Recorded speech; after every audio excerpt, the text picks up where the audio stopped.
Yeah, I think it's all ready on my side, so if you want to get started, we can just do it whatever we want.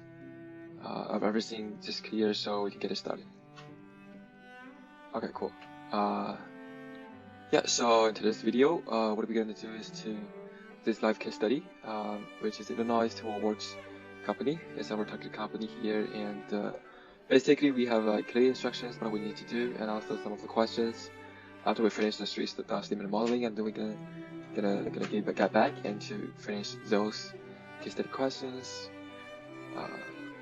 Yeah, right now we need to just quickly go through it to get a sense about what we need to do in the following of the sessions, and then we just jump into the model side. Okay.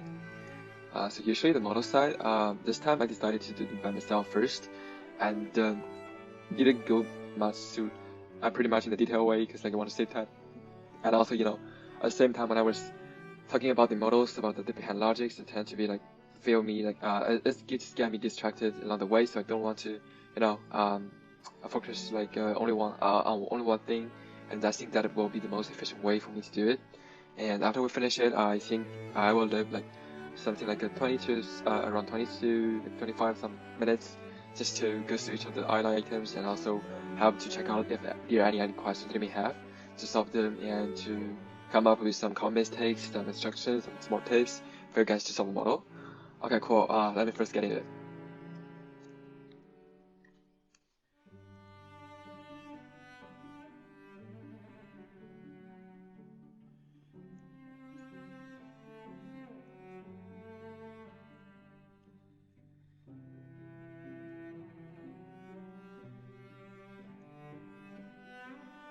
We already have the annual improvement.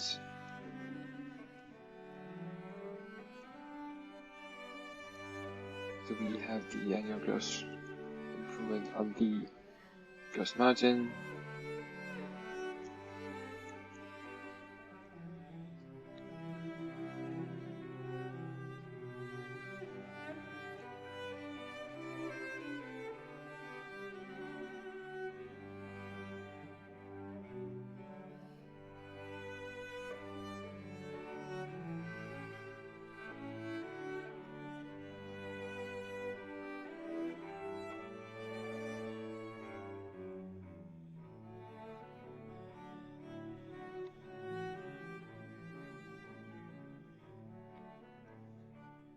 And the amortization rate,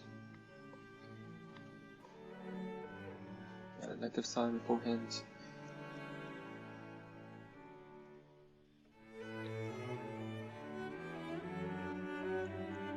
Interest expense. Make sure it's the debt amount and the interest rate on that as a given number that we have. The interest income equals to the, I think we go back to the balance sheet side to see the cash amount, and use it to times the interest rate on cash.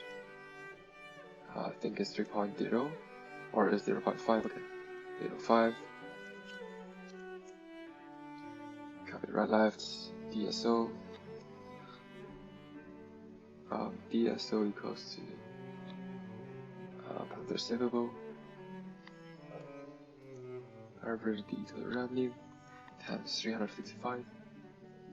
DSI equals to the inventory over the cost of goods sold times 365.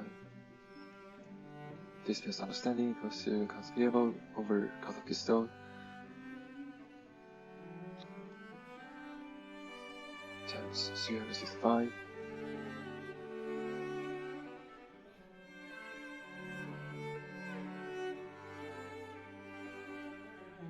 Prepaid expense over that's GA.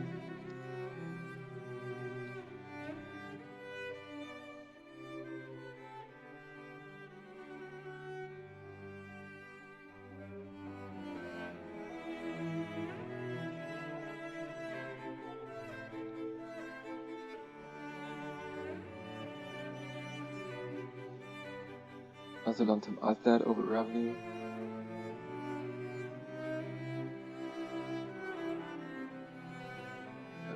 Revenue.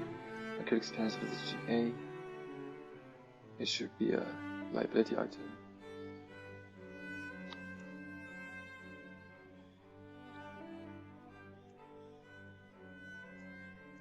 current portion of the current liability.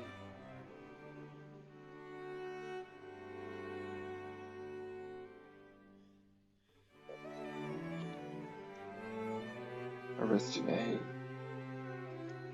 Again, other long-term liability versus Janae.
Go back to see depreciation over revenue.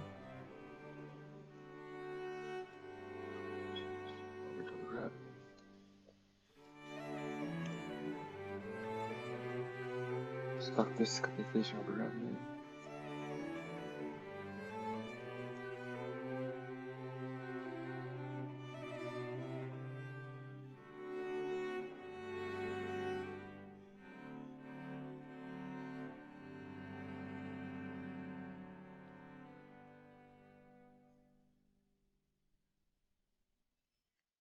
Deferred taxes over taxes.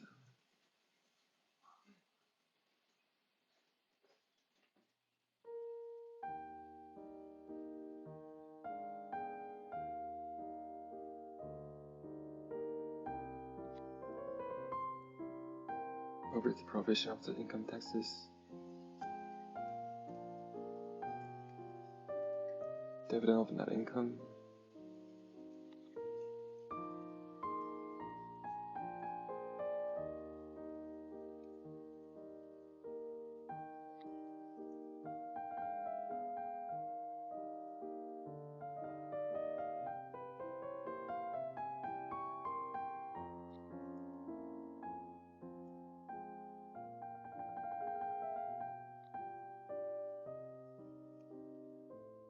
Foreign exchange rate effects.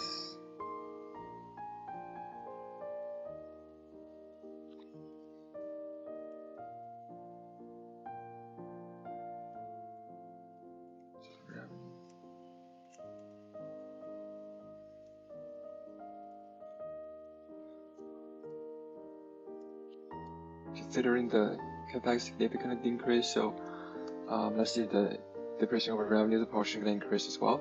Just we want to see the trend accordingly. Let's say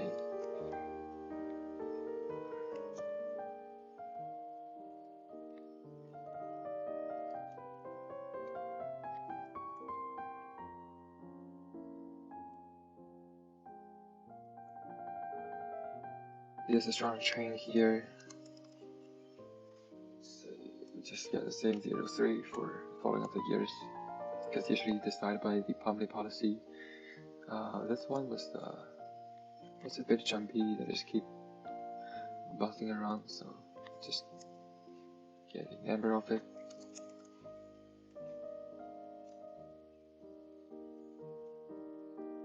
Dividend.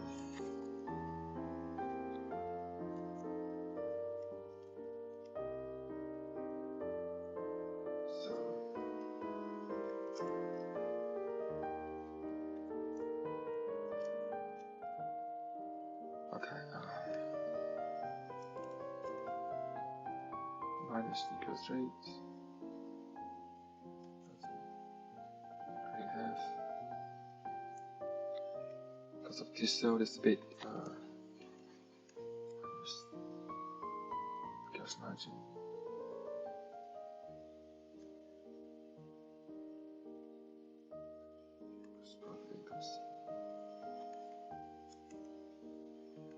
This should A.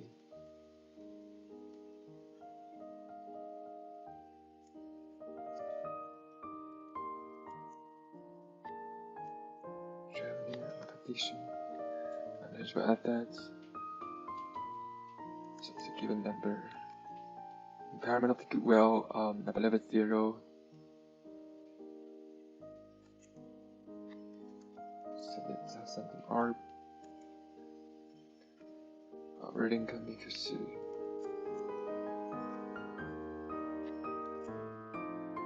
revenue. Interest expense is we already got it before in the debt schedule, so we just look it back to see what is interest expense. Typically add an active sign here, so see that is expense. Interest and other income, basically that means the interest income that we have right now in this situation. We don't worry about the following of the years because we don't have the cash right now, so we can figure out the number after we do finishing the cash flow statement to see how does the changes happen in the cash. Pre-tax income equals to operating income plus the total expense. Provision of it equals to pre-tax income times the I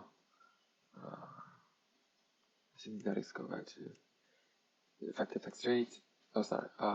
Yeah, I think should have to add an active sign here. Maybe sum them up. Income from discontinued operation activities, so that should be a given number 0 as well again. So cool. Okay.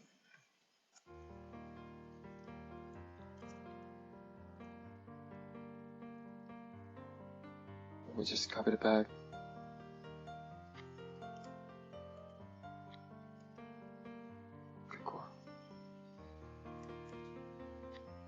Receivables, that income. We just have cash because we don't have the cash flow statement right yet. Okay, so let's just get the calculation back. Revenue side. Inventory equals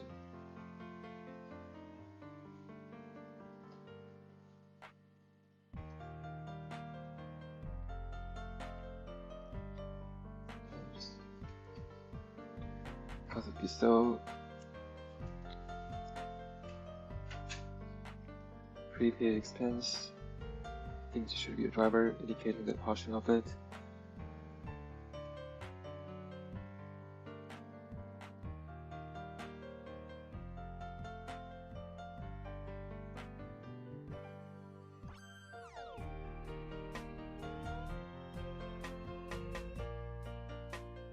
Times the SG&A. Somehow the current asset. PP&E. I don't think we have PP&E scheduled yet, so I just didn't involve it right now, and we can look it back. The goodwill equals to the performance year minus the impairment of the goodwill.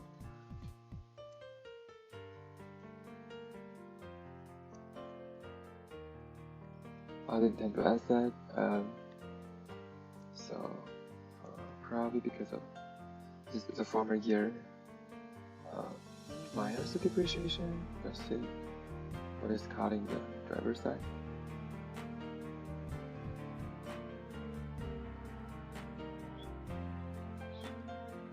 That's okay, cool. So addition of intangible asset as you can see, the former years are just decreasing, so yeah, it will be like a decrease amortization, and the long-term ISA should be still with the portions.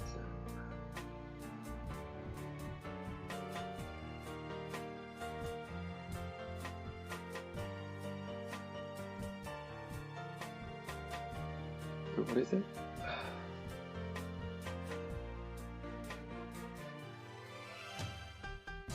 Oh, the long-term debt, so yeah. So it's a given number times the revenue.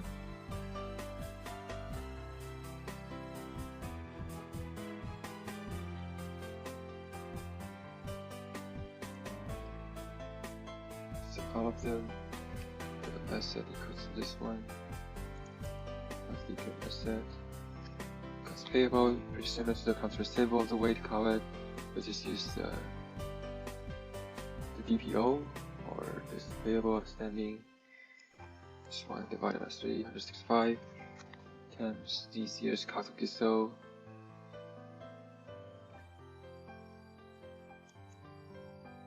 Accrued expenses.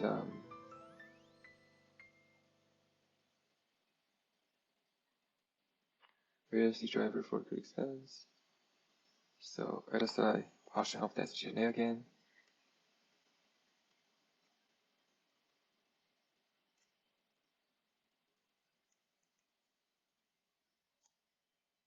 And that's a current liability. What is the link? Okay, so it's another portion of SG&A.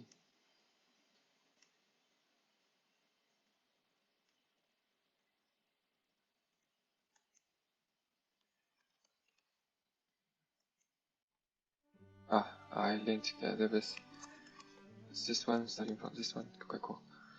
Long-term debt. I think long-term debt we already have in the debt schedule. Just the adding of the year of the debt amount. So it's adding that balance. The deferred tax liability goes to the former year plus this year's deferred taxes. But I haven't know what is it, so I think that it should be another one in the cash flow statement. So let's move to see what is it. Okay, so I think it goes to this here. Actually, I don't have, so the long-term liability. Do we have the driver? I think we have the long-term liability. Okay, so it's another one linked to SG&A. You can see how important it is for the operating metrics of the SG&A. Basically, all of the assumptions are based on it. So yeah, you can see how there's the contribution of the SG&A, why it's so important in the company. The operating side, okay. It's a bit decreasing, but it's fine, I think.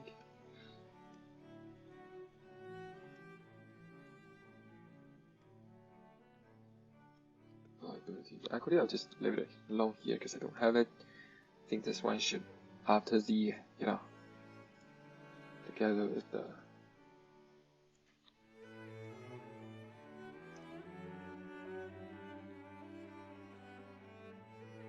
cash flow statement.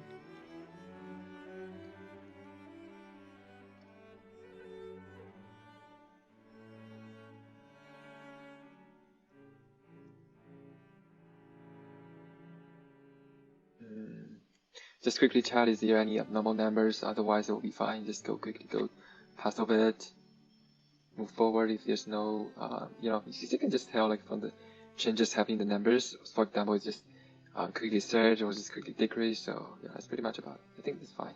All of the numbers, it makes sense. So we'll just go to the cash flow statement, starting from that income, the bottom line of the income statement.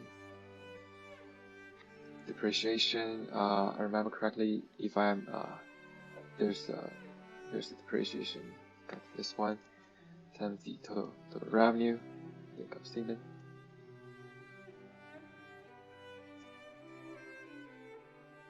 Impairment of the goodwill at 0, if you remember it.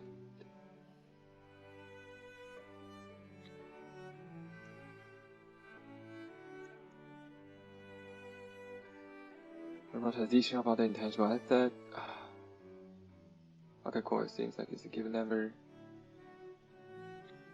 Deferred taxes.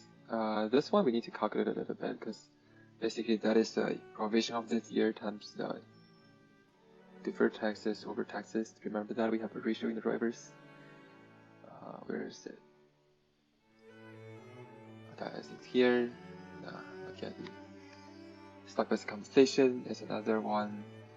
I think linked to revenue or net income. I'm not so sure which one of it, but I probably believe that it will be linked. Okay, so you can see it's linked to the revenue side, because basically your compensation is highly based on what kind of revenue you can generate, right? So if you think of this way, out of the matrix that makes sense. Just remember some of the common ways to calculate stuff. Other non-cash items, so we go back to the cash flow drivers to see, I think 0 if we remember. Okay, cool. As you can see, all of the other items are 0 here, so we just to function it as a plugin. Now we come to someone we need to focus a little bit, because this is a changes in operating capital. In the asset side, remember that we use the previous year's minus this year's one. So back to accounts receivable. Let me show you how to do this. We use the previous year's one minus this year's one, so which basically means it's a cash outflow. We won't make it mixed up. Inventory also makes sense. It's the same logic here. The inventory get out, get decreased. Basically, that means, it's a good thing, right? It's a cash inflow.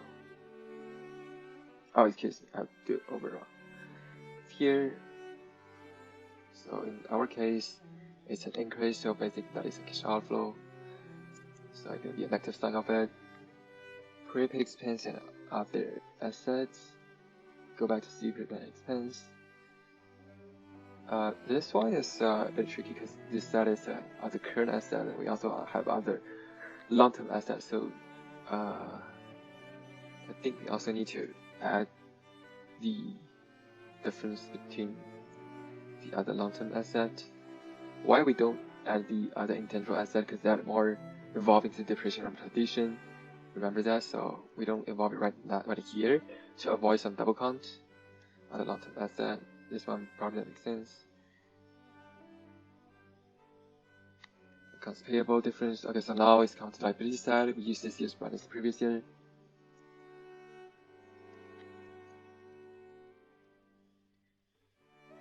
Accounts payable, accrued expense.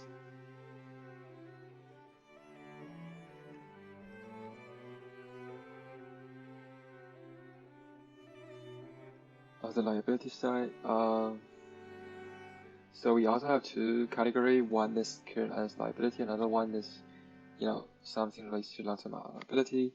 So we add it together, we sum it up. Other long-term liabilities here, minus previous one, so we get back to it. Other long-term liability, okay, cool. And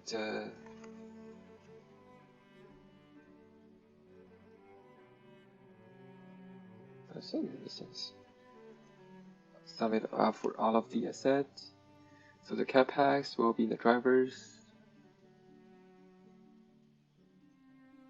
Here's the hard input of it.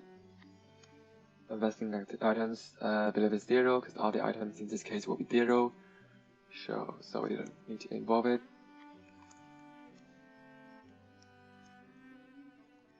Dividends get paid. I think it's another ratio of it.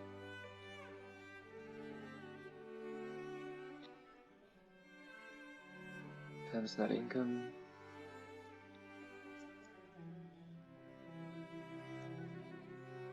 Stock repurchases. As a driver, right? It's a hard input. We add an active sign here because that is a cash outflow, and also follow parallel with the former years with previous years. That insurance or repayments, basically the difference between this end of the year that with the beginning of the year of that. So you see amortization of the debt, that makes sense, and also that is the difference between the two. Other financing items 0. Let's just go back to it.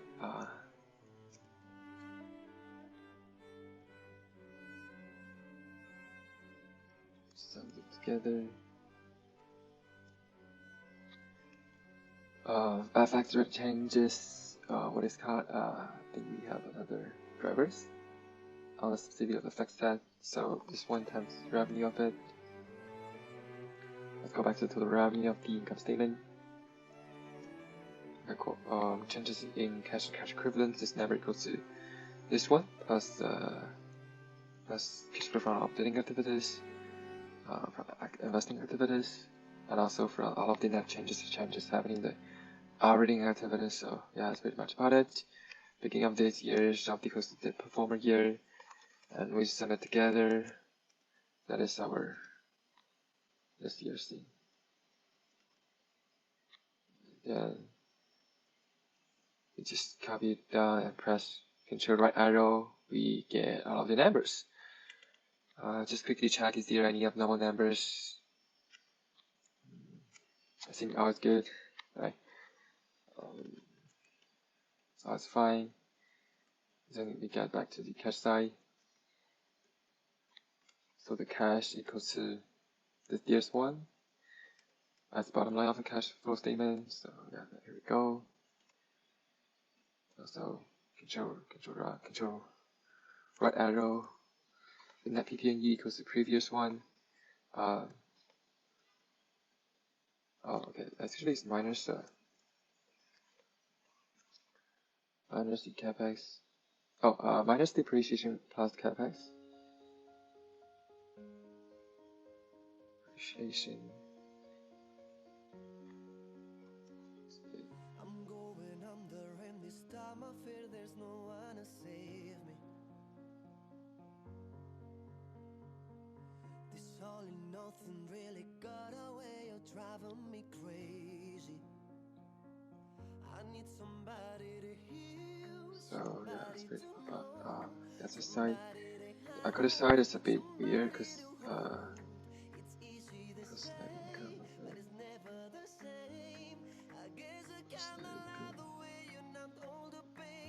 plus stock-based compensation plus non-cash items plus investment activities. Oh, actually not. Although it's 0, but I don't think we need to evolve it right now.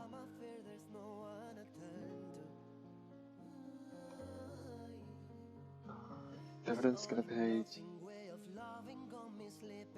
Stock repurchases as well.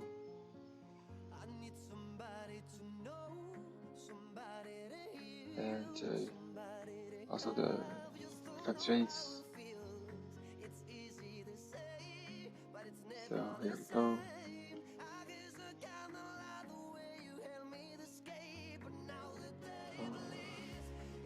Save still. That's something that we're getting.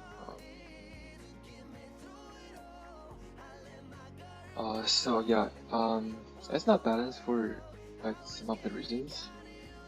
I was still checking some of the key items here.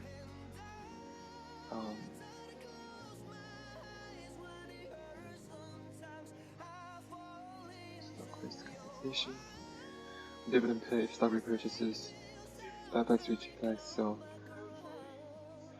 pretty similar.